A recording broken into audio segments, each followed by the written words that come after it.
Takže dobrý den, vítám vás u rozbalovací akce objektivu Yongnuo IN50, což by měla být čínská nízkonákladová kopie nikoňácké 50 základní.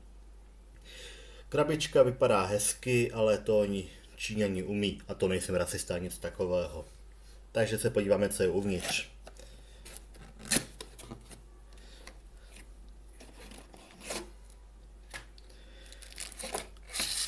Objektiv je zabalený jenom tak nalehko v pytlíku se všude přítomným silikagelem.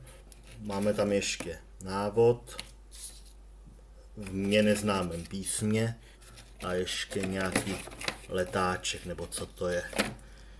Jo, výstupní kontrola. Takže se podíváme, co tam vlastně, v jakém stavu to je.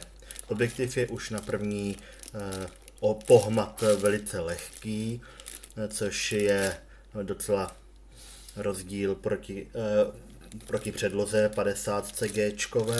Tvarově je velice podobný, i velikostně. Odhodíme silikagel.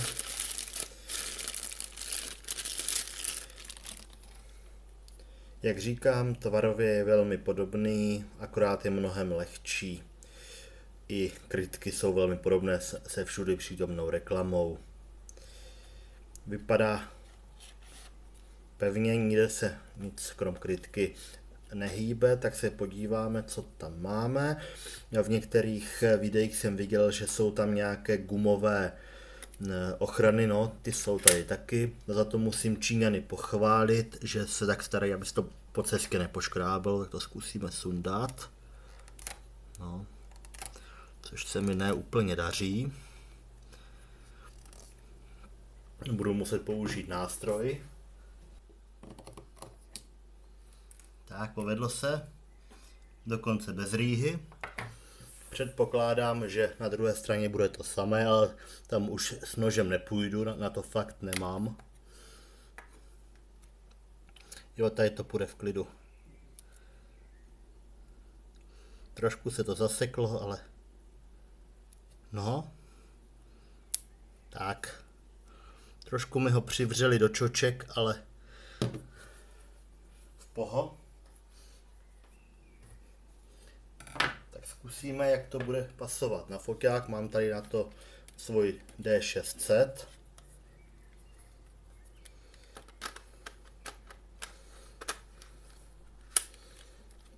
Pasuje to poměrně dobře, docela lehko.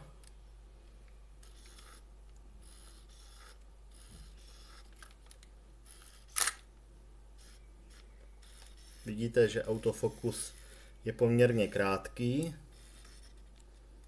Mírně, no hlučný nemůžu říct, ale potichu to taky není.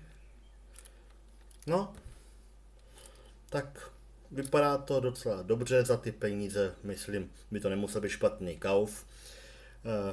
A obrazové výstupy někdy příště, takže